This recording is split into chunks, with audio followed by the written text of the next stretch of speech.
नसीब होते हैं वो खून जो देश के काम आता है।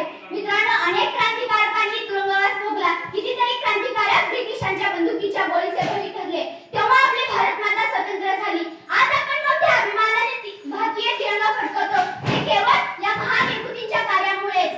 मित्रांनो, स्वातंत्र्यादिनी अनेक ठिकाणी भाषणे, देशभक्तीपर गीते यांच्या स्पर्धा होतात। मित्रांनो, भारताला स्वातंत्र्य मिळावे म्हणून महात्मा गांधीजींनी असहकार चळवळ, सविनय कायदेभंग, चले जाव आंदोलन केले। शेवटी महात्मा गांधीजींनी 1942 रोजी चले जाव आंदोलनास सुरुवात केली।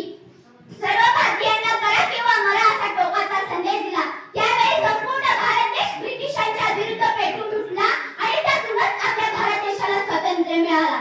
अपनी आजादी को हम हरगिज मिटा सकते नहीं, अपनी आजादी को हम हरगिज मिटा सकते नहीं, सर कटा सकते हैं लेकिन सर झुका सकते नहीं, सर कटा सकते हैं लेकिन सर झुका सकते नहीं।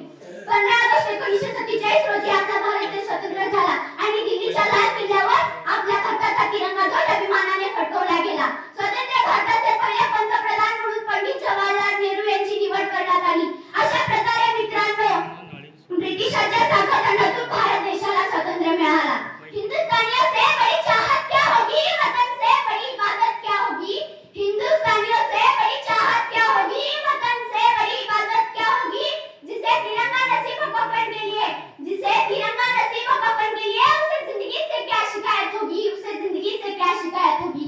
तैरना है तो समंदर में तैरो, नदियां नालों में क्या रखा है, तैरना है तो समंदर में तैरो, नदियां नालों में क्या रखा है।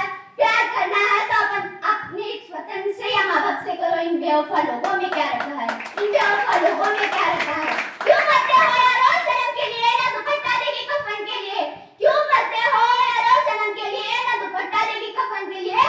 मरना है तो मरो अपने इस वतन के लिए, तिरंगा तो मिलेगा कफन के लिए, तिरंगा तो मिलेगा कफन के लिए। आपल्या देशासाठी आपल्या जीवाची आहुती दिली त्या देशभक्तांसाठी मला हिंदी एक छोटंसं गीत गावंसं वाटतं।